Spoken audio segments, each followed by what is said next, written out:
From the CyberHub bunker and studio, you're tuning in to the CyberHub Podcast. And now for your host and CISO, James Azar. Good morning, security gang. Welcome to another episode of the CyberHub Podcast Practitioner Brief, Wednesday, November 30th, 2022. Can you guys believe it? The countdown for the end of the year is here. That's it. Tomorrow, December 1st. From there on out, 30 days and counting till the end of 2022. We welcome 2023. Now, I'm not going to do any cliche. What is cyber going to look like in 2023? Said it. I've had people send me emails going, you want to do an episode, talk about, cliche predictions for 2023? No, I do not. I've found that content to be absolutely useless and only virtually mildly entertaining. We are going to have conversations that are more practical about what 2023 is going to look like, because there are some stories today and we're going to get to that. And I've got 8 different stories this morning for y'all. So we're going to get right into this morning's show. Good morning, Anthony. Good morning, Scott. Thank y'all for tuning in. Really appreciate you being here live, LinkedIn, Facebook, YouTube. Go subscribe. Find us on Twitch. Find us on YouTube. Find us everywhere you enjoy to get your content, and the audio podcast, obviously on your favorite podcast listening platform. Give us a 5-star rating there while you're at it. My double espresso, lots of stories today. We're going to get into that. Coffee cup cheers. When is SolarWinds 2.0 taking bets? I'm saying in the next 14 days. That's just my guess. It's on the record now, Scott. All right, y'all. Chrome 108 patches a high-severity memory safety bug. Another update for Chrome. You want to make sure you get this updated across your entire ecosystem within your organization. This is it addressed 28 vulnerabilities, including 22 reported by external researchers. Several of these are medium vulnerabilities, several are high. You want to make sure you get Chrome updated. I'm not going to get stuck on this one, gentlemen. The Trigona Ransomware is being spotted in increasing attacks worldwide. The previously unnamed ransomware that's been rebranded under the name Trigona launched a new Tor negotiation site where they accept Monroe as ransom payments. Yesterday on the show, I talked about not yesterday on the show, sorry, wasn't on this show. I'm recording a new season of CISO Talk. We're recording an episode yesterday with my good buddy Patrick Benoit, and I was talking about the crypto market collapse in FTX and how that's going to change the way cyber criminals operate. We're seeing Monroe kind of be that. Trigona has been active for some time. Samples have been seen at the beginning of the year. However, those samples utilized emails for negotiations and were not branded under any specific name. Now they do have a name. This was discovered by the Malware Hunter team starting in late October of this year. The ransomware operation launched, and they called themselves Trigona. The ransomware itself supports various command line arguments that determine whether local or network files are encrypted, if a Windows auto run key is added, and whether a test victim or campaign ID should be used.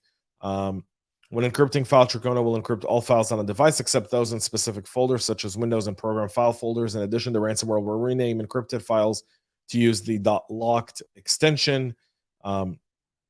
Within the environment, the ransomware will also embed an encrypted decryption key, the campaign ID, and the victim ID in the encrypted files. A ransom note named howtodecrypt.hta will be created in each scanned folder. This note displays information about the attack, a link to the Tor negotiation site, and a link that copies an authorization key into Windows Clipboard needed to log into the Tor negotiation site. So you can see that they've really given this a lot of thought. So something to keep in mind here and watch for as this new ransomware spreads. If you're into IT and OT, right?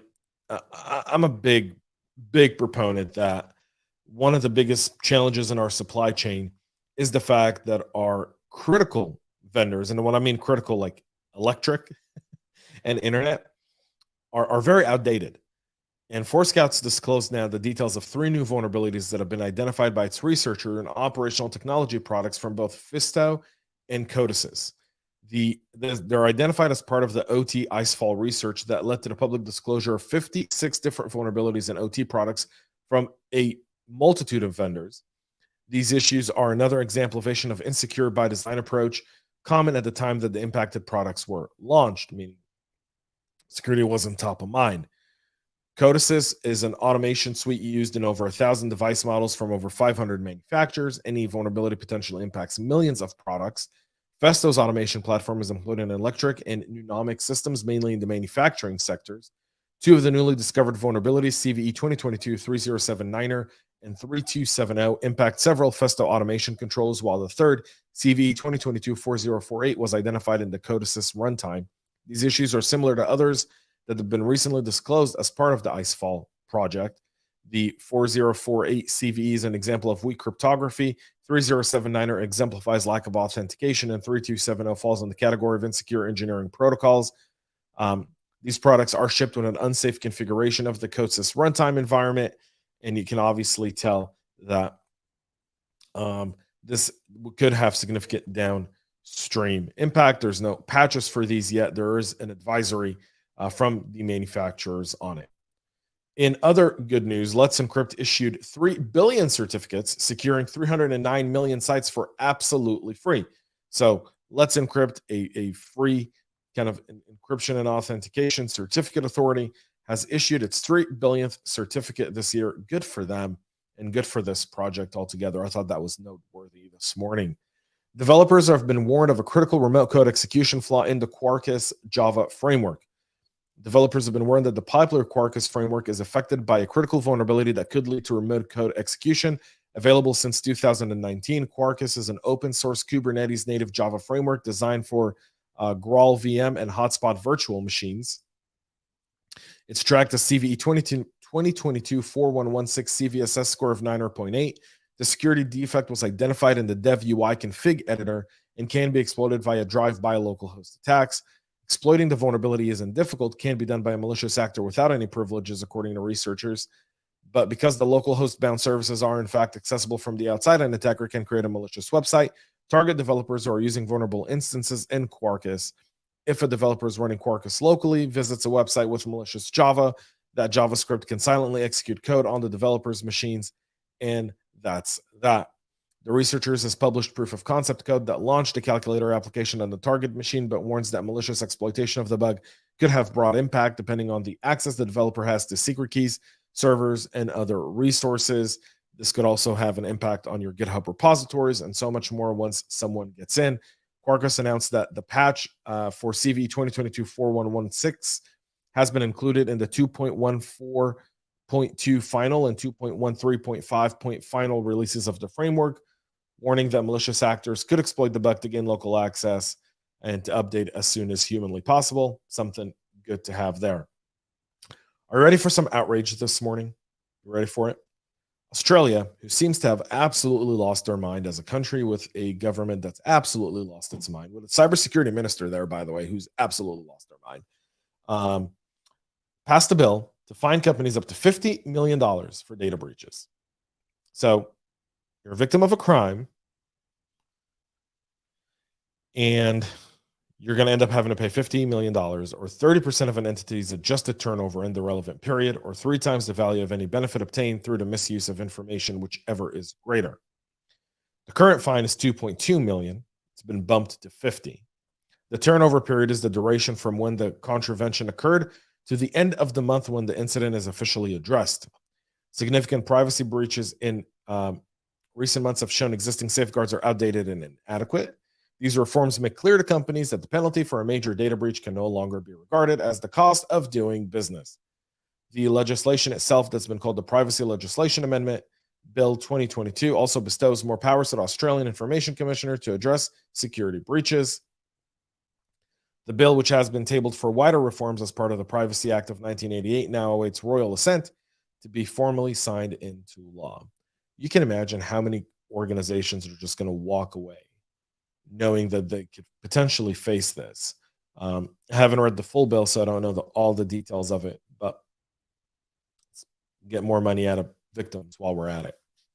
A self-replicating malware is being used by Chinese cyberspies, and it's spreading via USB drives. So the China-linked cyber espionage group tracked as UNC 41901 has been observed using self-replicating malware and USB drives to infect target, and the technique could allow them to steal data from air-gapped systems, according to Google's media.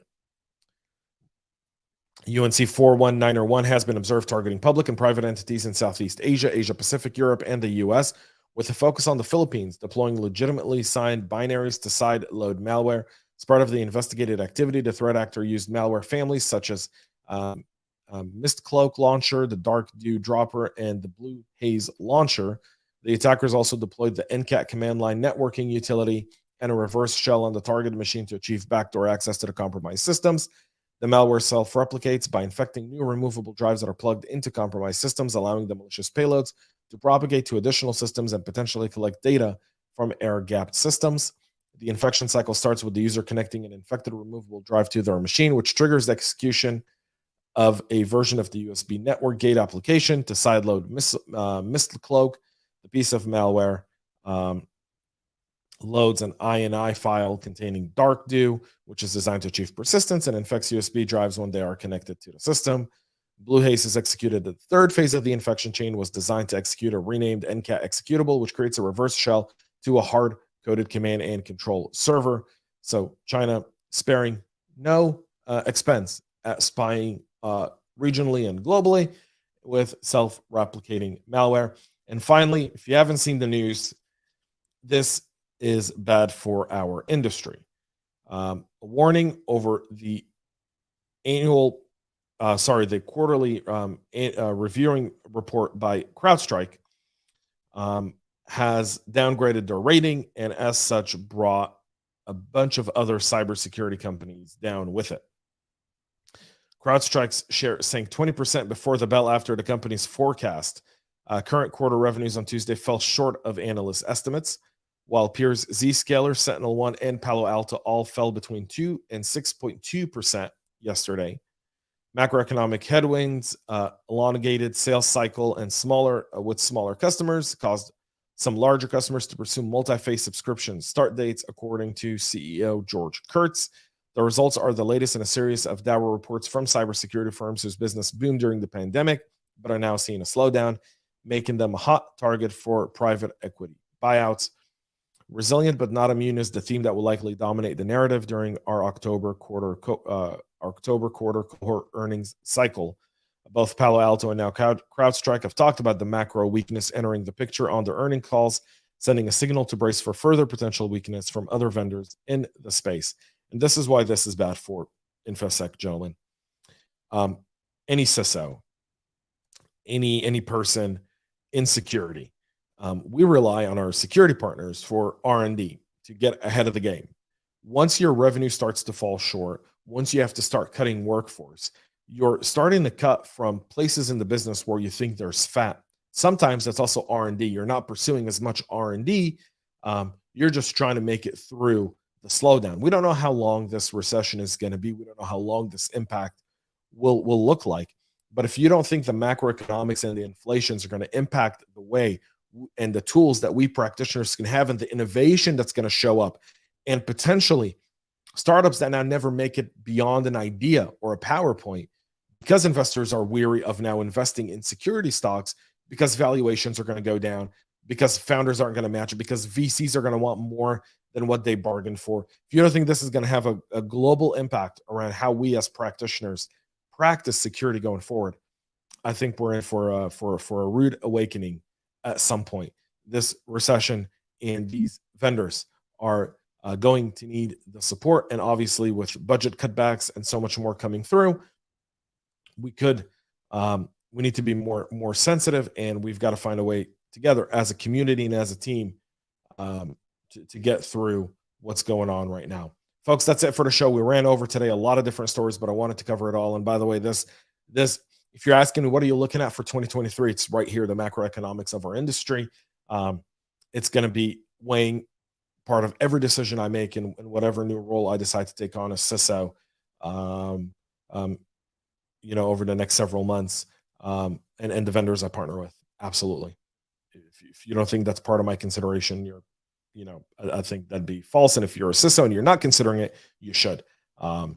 It'll have significant impact. Folks, that's it. We'll be back tomorrow with a whole lot more to wrap up this week and kick off December with some holiday cheer. Have a great rest of your day, and most importantly, stay cyber safe. We love feedback, so make sure to connect with us on social media and subscribe to our podcast on your favorite podcast listening platform.